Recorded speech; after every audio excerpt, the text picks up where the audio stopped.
Hello students. आज हम पढ़ेंगे अर्थशास्त्र की प्रकृति। अर्थशास्त्र की प्रकृति में हम ये देखेंगे कि अर्थशास्त्र साइंस है या आर्ट है, और ये भी देखेंगे कि साइंस और आर्ट के अपनी खुद क्या विशेषताएं होती हैं। ठीक है, जैसे कि अभी अभी तक हम अर्थशास्त्र की परिभाषाओं के बारे में पढ़ चुके हैं। डिफरेंट इकोनॉमिस्ट ने जो अलग अलग परिभाषाएं दी थी, जिसमें Adam Smith, Marshall, Robbins, Samuelson, सभी ने अपनी भी अलग अलग परिभाषाएं दी थी। फिर हमने एक कंबाइंड परिभाषा भी पढ़ी थी। आज हम ये देखेंगे कि जो अर्थशास्त्र है उसकी प्रकृति क्या है, नेचर क्या है, और नेचर में हम ये समझेंगे कि अर्थशास्त्र साइंस है या आर्ट है। चलिए, अर्थशास्त्र की प्रकृति जानने के लिए हम पहले ये समझेंगे कि अर्थशास्त्र विज्ञान है या कला, और विज्ञान है या कला, इसमें समझने के लिए ये समझना होगा कि विज्ञान वास्तव में क्या है, विज्ञान की प्रकृति क्या है। क्योंकि हम अर्थशास्त्र को विज्ञान तभी समझ पाएंगे, पहले ये समझें कि विज्ञान वास्तव में है क्या, विज्ञान की वो कौन सी नेचर है, वो कौन से फीचर्स हैं जो अर्थशास्त्र में भी होते हैं। तो हमें उसके लिए पहले विज्ञान को समझना होगा। तो विज्ञान को समझने से पहले एक अर्थशास्त्री थे पॉइनकेयर, उनके द्वारा एक विज्ञान की जो परिभाषा दी थी, हम पहले उस परिभाषा को देखेंगे, उसका अध्ययन करेंगे कि आखिर उन्होंने क्या बताया था। ठीक है, तो पॉइनकेयर ने क्या बताया था कि जो विज्ञान है वो तथ्यों से उसी प्रकार बना है जिस प्रकार मकान पत्थरों से बनता है। कि विज्ञान क्या है, एक सिस्टमैटिक वे में, अगर हम जैसे कि उन्होंने कंपैरिजन किया है मकान और विज्ञान को लेकर। ठीक है, तो मकान जिस तरह मकान पत्थरों से बनता है, उस तरह विज्ञान भी किन से बनता है, तथ्यों से बनता है। लेकिन हम सिर्फ पत्थर इकट्ठा करके ही रख दें और उसको मकान कहें तो मकान नहीं हो सकता। उसी प्रकार तथ्यों को भी हम लेके इकट्ठा कर लें, बहुत सारा डाटा इकट्ठा कर लें और उसको हम कह दें कि ये जो फैक्ट्स हैं इकट्ठा कर लें और कह दें ये विज्ञान है, तो विज्ञान नहीं हो सकता। तो कहने का मतलब क्या है कि जो विज्ञान है वो क्या है, एक सिस्टमैटिक वे में जो कलेक्शन ऑफ फैक्ट्स है।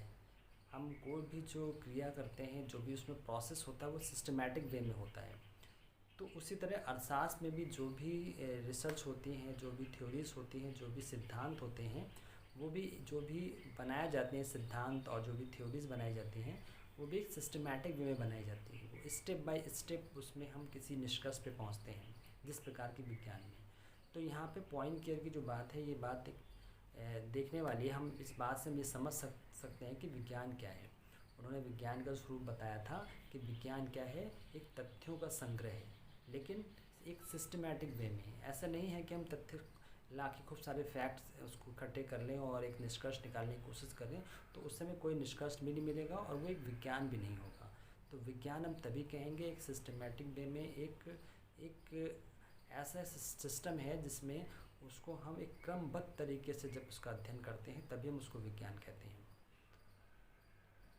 ठीक है, अब हम इस पॉइनकेयर की विशेषता के आधार पर कुछ हम विज्ञान की कुछ विशेषताओं को देखेंगे और देखेंगे कि ये विशेषताएं आगे चलकर हम अर्थशास्त्र से इनको कितना ज़्यादा इसको उससे जोड़ पाते हैं। जैसे फर्स्ट है, इसका अध्ययन क्रमबद्ध होना चाहिए जिसके कि तथ्य स्वयं स्पष्ट हो जाएं। कहने का मतलब यहाँ हम विज्ञान की जो बात कर रहे हैं, हमने जो पॉइनकेयर की परिभाषा देखी उसमें क्या बताया कि तथ्यों का अध्ययन एक क्रमबद्ध तरीके से होना चाहिए, जिससे कि जो तथ्य हैं वो स्वयं स्पष्ट हो जाएं। ठीक है, तो जो भी तथ्य हैं, जो भी फैक्ट्स हैं, उनका जो भी हम अध्ययन करते हैं, एनालिसिस करते हैं, वो क्रमबद्ध तरीके से करते हैं। क्रमबद्ध का मतलब क्या होता है कि अगर हमको कोई निष्कर्ष निकालना है, तो हम ये देखेंगे कि हमारे पास कौन सी इन्फॉर्मेशन, कौन से तथ्य पहले होने चाहिए, फिर उसके बाद कौन से होने चाहिए, फिर उसके बाद एक सिस्टमैटिक वे में जब हम चलेंगे, तभी हम एक निष्कर्ष निकाल पाएंगे। तो उसी को विज्ञान कहा जाता है। उसी प्रकार इनकी दूसरी जो विशेषता है वो क्या है, इसके अपने नियम और सिद्धांत होने चाहिए। तो हम जब विज्ञान की बात करते हैं तो विज्ञान में क्या होता है, तो विज्ञान के अपने खुद के नियम और क्या होते हैं, उसके खुद सिद्धांत होते हैं। विज्ञान किसी और शास्त्र को फॉलो नहीं करता है, विज्ञान एक खुद नियम और खुद सिद्धांत होते हैं, जो भी वहाँ पे सिद्ध किया जाता है। जो भी हमने जैसे कि पढ़ा हुआ है गुरुत्वाकर्षण का बल है, तो गुरुत्वाकर्षण बल में क्या पढ़ाया था हमें कि जब हम कोई भारी चीज़ ऊपर फेंकते हैं तो वो नीचे ही आती है। तो ये एक स्वयं सिद्ध सिद्धांत है। तो उसी तरह क्या होता है कि ये जब विज्ञान का ये गुण भी किसी दूसरे शास्त्र में पाया जाता है तो हम उसको विज्ञान कह सकते हैं। तो ये जो हम आगे देखेंगे कि अर्थशास्त्र विज्ञान है या नहीं, ये हम आगे पढ़ेंगे। फिर अगला है इसकी विशेषता।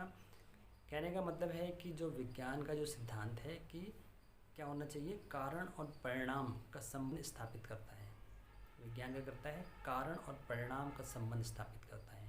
क्या मतलब है इसका विज्ञान में हम इस बात को देखते हैं, जब कोई भी क्रिया होती है तो उसके पीछे कुछ ना कुछ उसका कारण होता है।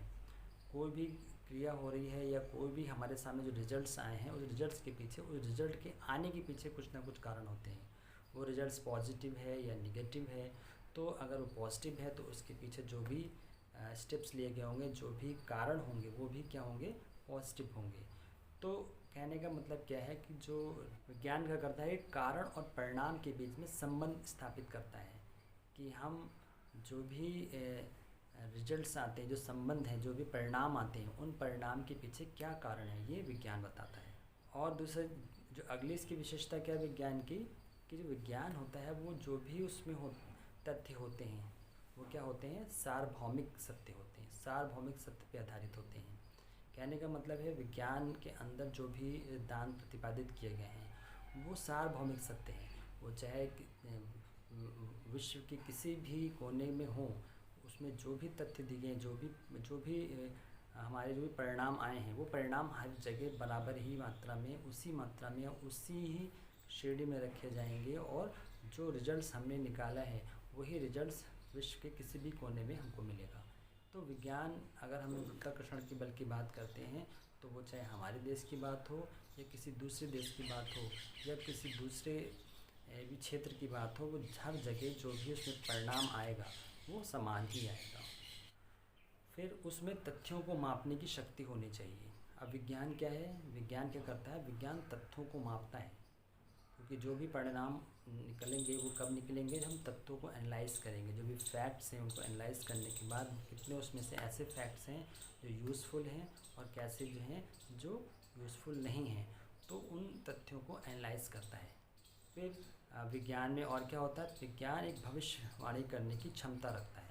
तो विज्ञान के अंदर हम क्या करते हैं, अगर हम कोई भी चीज़ की भविष्यवाणी का मतलब ये नहीं होता है कि हम अपने मन से या कुछ अंधविश्वास से ही भविष्यवाणी करते हैं। जो भी तथ्य होते हैं उनके बेस पर भविष्यवाणी की जाती है। जैसे आप मौसम विज्ञान की बात करते हो, तो मौसम में जो भी बदलाव होते हैं या आने वाले समय में कब वर्षा होगी, कब गर्मी पड़ेगी, तो ये सारी बातें जो भी साइंटिस्ट कहते हैं वो कब कहते हैं, अपने तथ्यों के आधार पर कहते हैं। तो हमने देखा कि जो भी हमारे सामने जो एक विज्ञान की जो विशेषताएँ हमने पढ़ी, उनमें क्या पढ़ा कि जो विज्ञान क्या होता है, एक सिस्टमेटिक नॉलेज होता है, और क्या होता है, इसके अपने नियम और सिद्धांत होते हैं। ये कारण और परिणाम के बीच संबंध स्थापित करता है। यह सार्वभौमिक सत्य होता है। इसमें तथ्यों के मापने की शक्ति होती है, या इसमें भविष्यवाणी करने की क्षमता होती है। तो ये सारे जो हमने जो फीचर्स पढ़े हैं वो विज्ञान के हैं। क्योंकि हम क्या जानने की कोशिश कर रहे हैं कि अर्थशास्त्र विज्ञान है या नहीं, तो हमको पहले ये समझना था कि वास्तव में जो विज्ञान के क्या अपने फीचर्स होते हैं। जब विज्ञान के फीचर्स को समझेंगे तभी हम ये देख पाएंगे कि विज्ञान की जो कैरेक्टरिस्टिक्स हैं, जो नेचर है, जो प्रकृति है, वो अर्थशास्त्र में पाई जाती है या नहीं।